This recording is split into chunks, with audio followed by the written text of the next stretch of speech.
Today, 426, the patch notes came for the hotfix. Meta options have been changed, so this deserves its own video. These are things that you need to know. I'm going to give you the new numbers and thoughts as I go along. First up, Axion Bolt, and I can't help but feel that this was a pure nerf for PvP that carries over into PvE, which kind of sucks. However, the Voidlock is one of the best in the game at grenade energy. Devour has your back, Controverse Hold has your back, Wells, Charge with Light, and more. You can still get it going. The Axion base cooldown increased from 91 seconds to 152. This officially makes the Axion Bolt the second slowest grenade in the game. It's tied with the Glacier Grenade. The slowest is still the Arc Flux. So 232 base cooldown at tier 3. I have the numbers on the screen from tier 0 to tier 10. If you run this grenade in the Crucible, shoot for at least tier 8, or just rip the band-aid off and go with Scatter or Vortex. But there's a little bit more to this. The next test comes with double kickstart, Controverse Hold, and them together. And I did this at max tier 10 discipline, meaning you're heavily building into the Axion Bolt. The Controverse Hold itself gives the same amount of grenade energy back with a tag. In PvE, it's random, you're gonna get a lot more, but in the Crucible, it's fixed. It brings the base 58 second cooldown to 51 seconds. Tagging someone after the Controverse Hold throw shaves off 7 seconds. Coincidence? I think not. With just double kickstart, again, from 58 seconds to 51, shaves off 7 seconds. And again, that's heavy building into it. In PvE, the Controverse Holds give more energy depending on the target that it hit, but when you combine them, double kickstart,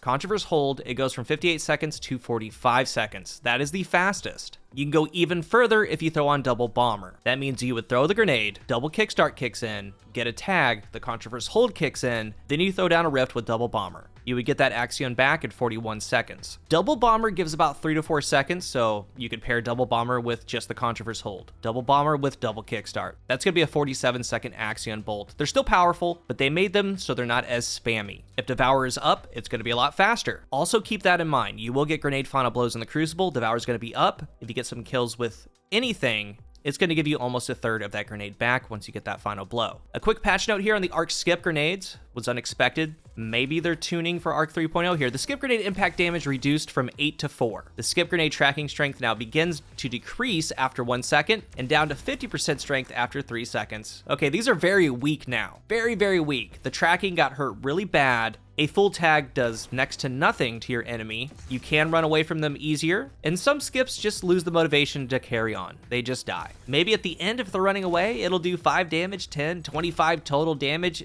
Definitely not as aggressive. Definitely something not to be afraid of. This one's out of left field. They must be planning for the future.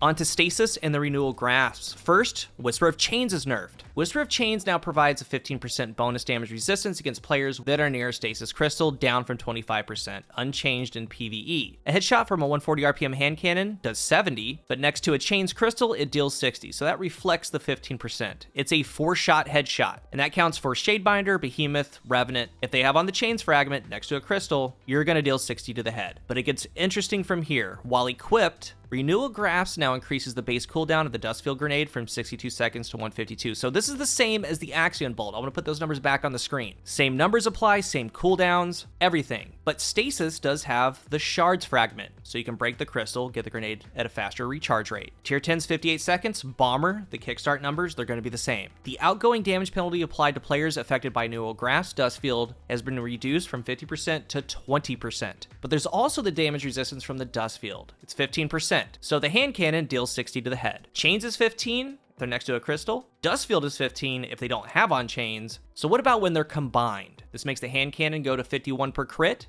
And just as before, it's still a 4-bullet kill, 4 headshots. Pretty good change here for the Crucible. And as they said, it's unchanged for PvE. The only thing is going to be the base cooldown time. There's one more combination that's within the Dustfield. The enemy deals less damage at 20%. Meanwhile, the Grasp user has change and the Dustfield damage resistance. The hand cannon deals 41 per crit, around 41% total DR. This will be a 5-bullet within the Dustfield. And honestly, if you're in there, good luck hitting those shots. So that brings us to something like Chaperone.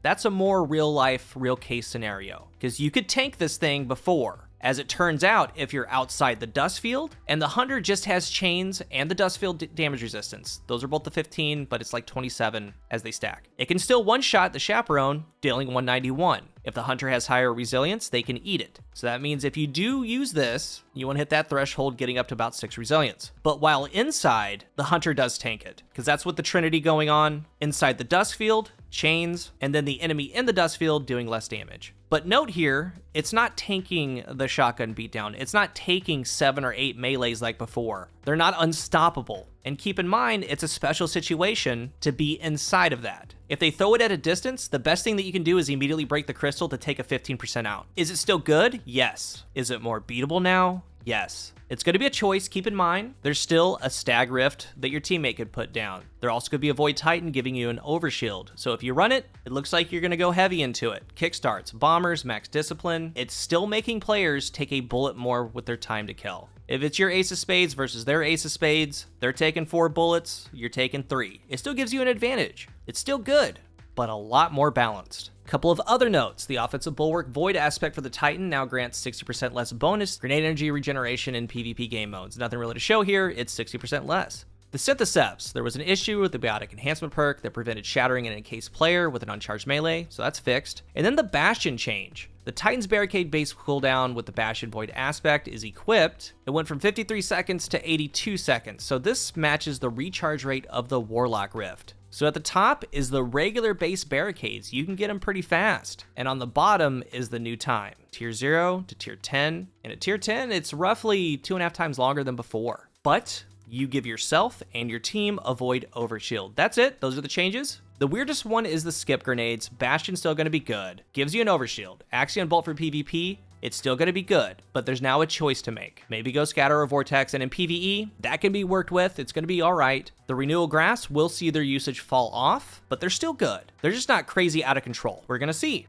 So those are the nerfs. Those are the things changed, but there are some other things within the hotfix. They fixed an issue where killing a Hive Ghost was granting more than 1 revive token in activities. They fixed an issue where Grandmaster the Light Blade and Birthplace of the Vile were not contributing to the total conquest triumph, so that's good. PvP, they fixed an issue allowing players to exit play on Eternity. And for Gambit, and I believe that they do have a Gambit lab this week, fixed an issue where killing the envoys would not drop Primeval Shield, fixed an issue where the Primeval would not appear after banking 100 modes. For weapons, they fixed an issue where the Summoner Auto Rifle on State 14's Rank Reputation reward is missing a Masterwork, and I recently got an Overflow Golden Tricorn roll. Can't wait for Solar 3.0, and general stability and crash fixes. Hopefully that really helps all my Xbox friends out there, because Xbox Series X has got to be the worst. They say they fixed a memory leak contributing to the crashes and instability. Let's hope that's fixed. Cross your fingers. And they reduced the text chat spam throttle to allow more messages to be sent by a player before receiving the "you're sending messages too quickly." Okay, all in all, a good hotfix. If you're new here, remember to hit the subscribe button, and if you are subscribed, thank you so much for your support. Let's talk about all this down below. What are your thoughts on these changes? Thank you for watching, and until the next one, I'm CoolGuy.